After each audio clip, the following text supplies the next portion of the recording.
It's Istanbul, not Constantinople, but is it really nobody's business but the Turks? This is SkyWatch TV for Thursday, July 21st, 2016. I'm Derek Gilbert. Of course, I'm making reference to the song Istanbul, not Constantinople, and the big geopolitical shift in the world that occurred while we were away at the Rocky Mountain International Prophecy Conference. That, plus, of course, the deadly terror attack in Nice, France, that left 84 people dead. The revolution or failed coup in Turkey has been described by President Recep Tayyip Erdogan as a gift from God, and it has allowed him to literally purge thousands of people from the judiciary, from the police forces, and from the military, which is where the coup began. What does this mean going forward?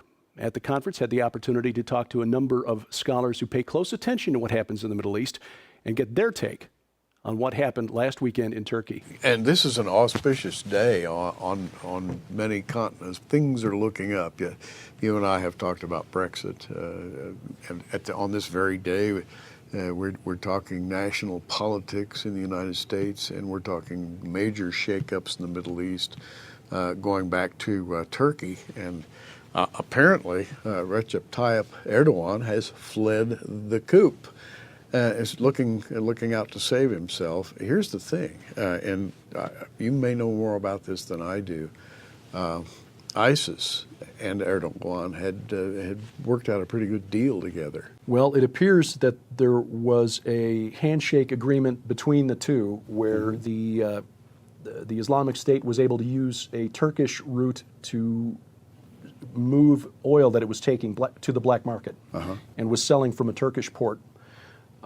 Which was financing a lot of what the Islamic State was doing. And it wasn't until, as Americans, it's embarrassing to admit, but it wasn't until the Russians entered the Syrian civil war September last that somebody started bombing the oil convoys of the Islamic State to put a stop to it, even though we had been over there, the United States Air Force had been conducting raids, ostensibly, for over a year at that point.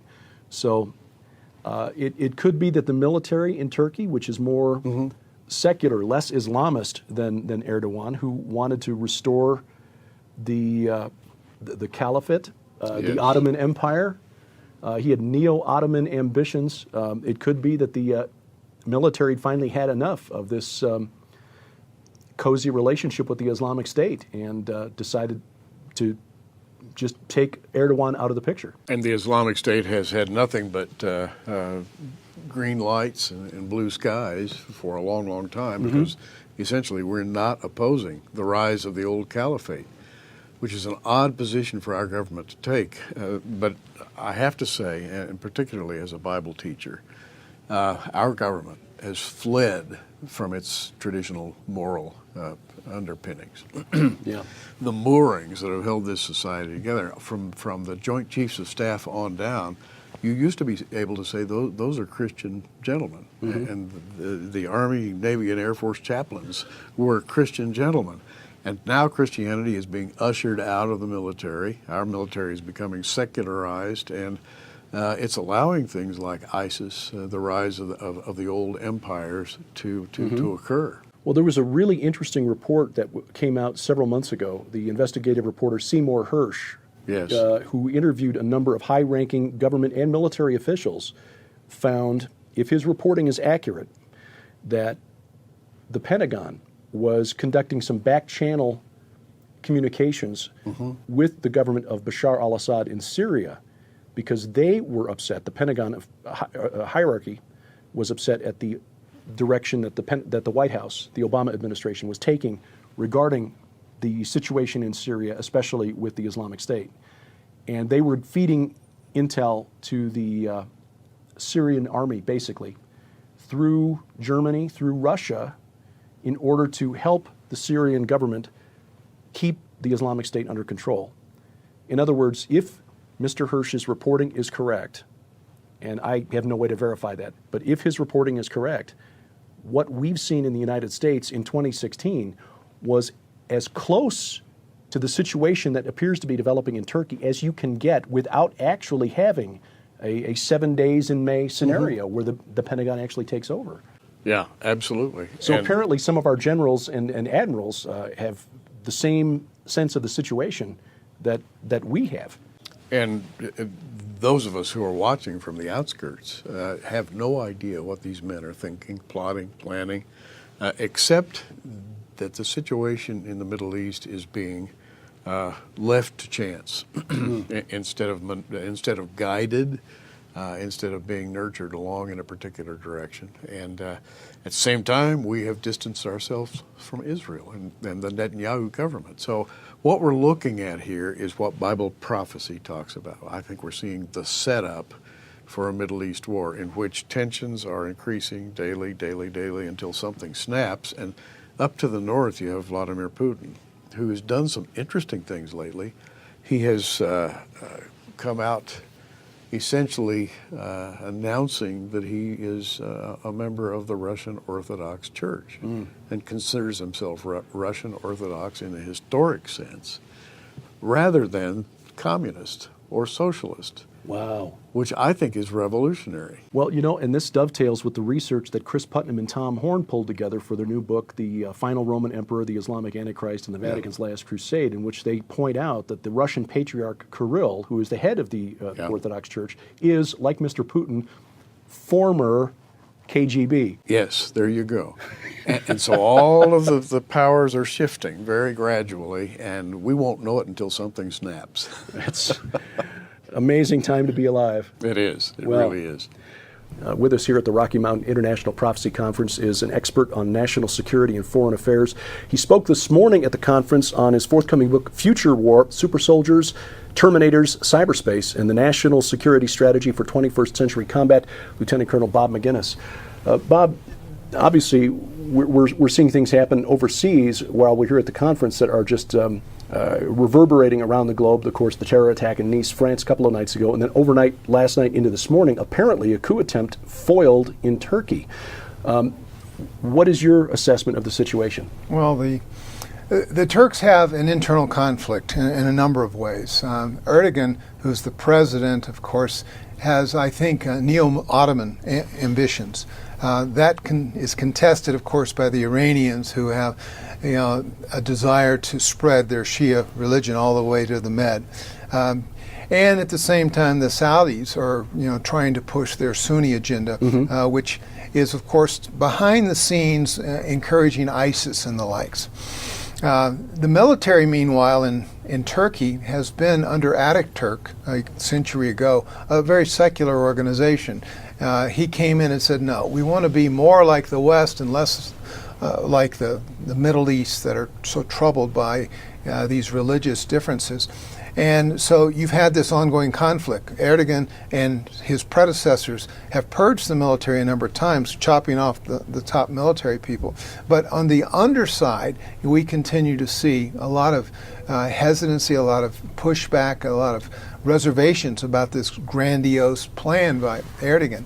They don't want to see that country become an Islamist state, much like perhaps we see in Iran or even in Saudi Arabia. They want it to stay secular. But yet, when the coup took place, the intention, of course, was to overturn that government. But now the factors have come together. They've killed a lot of people. It looks as if Erdogan is going to come out looking better because he has the backing of the main political parties in Turkey. And of course, meanwhile, you're finding that the Kurds who feel disenfranchised will continue their low-level civil war, especially in the southeast.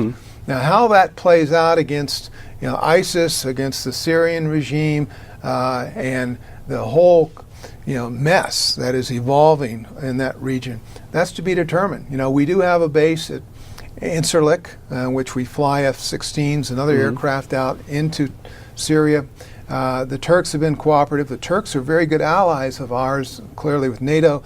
We have bilateral relations that are military to military. So we want to preserve that. But we'll have to wait and see who the new military leaders are. Are they going to be more Islamist, or are they going to be middle-of-the-road secularist? That is all to be determined. There are a lot of factors at play there. Of course, Turkey and Russia have had their differences now, especially. But they've mended those differences. There are many, right? Erdogan apologized for shooting down the Russian aircraft, and of course Erdogan has worked with Netanyahu and mended that fence. So Erdogan is trying to coalesce some support, and so it was interesting that the coup took place when it did. I guess the other question then is, if the coup had succeeded, now this is hypothetical because it didn't apparently, how might have the Turkish public responded? And I ask this because I wonder how Islam in general feels about what they perceive as Western intervention in their affairs. Would they have seen a successful coup to overturn the popularly elected government as more intervention by the United States or NATO or both? Well, they well may. Keep in mind, Erdogan, was a slim majority. Yeah. And so there's a lot of factions that were not necessarily in his camp. It's hard to tell exactly how it would be perceived. There's no secret in many of the Islamic capitals that Erdogan is far more Islamist than anyone for the last 30 or 40 years. And so it probably would have been seen as a bad signal had the military deposed him and allowed a more secular regime to come in. That, I think, probably would have been disconcerting to the Saudis. But of course, keep in mind, the Ottoman King Empire used to include a large chunk of the Arabian Peninsula. And so, the people in Riyadh who have already come under attacks from ISIS and the like, and Erdogan, meanwhile, has probably facilitated some of what the ISIS activities are by selling petroleum and so forth that they sneak through the border. A very complex arena. Certainly faith plays a role here, and if you're not of the right faith, you're probably going to have more dead than alive. It's, well, again, interesting times to be sure. We'll see what happens in the weeks ahead. Now, of course, much of that information was incomplete at the time we were talking, and yet I thought that the stature of the men was such that it was worth hearing from them. Now, was this in fact a false flag, as some have suggested? A policy and intelligence analyst I respect wrote that he doesn't buy that argument simply because it puts way too much faith in the planning and operational capabilities of the AKP party, the political party to which President Erdogan belongs. However, in the interest of not letting a good crisis go to waste, he is certainly making good use of it and tightening his grip on what is rapidly becoming an Islamist state, quite removed from the secular nation that Ataturk envisioned when he created the modern nation state of Turkey in the wake of World War I.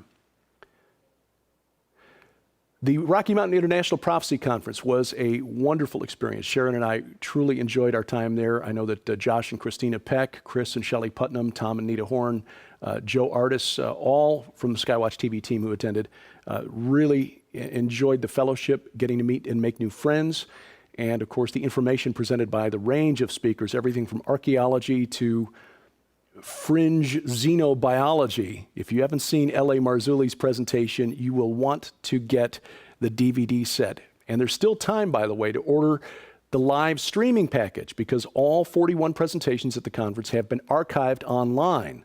So if you don't want to wait for the DVDs, which won't be available until about October, you can watch all of the presentations for the next 2 months by logging on and signing up at prophecywatchers.com. That's prophecywatchers.com. And by the way, I had the last presentation in the main ballroom on Sunday afternoon, and it was, let's just say I was taken by surprise at how emotional I would become at the end of that presentation.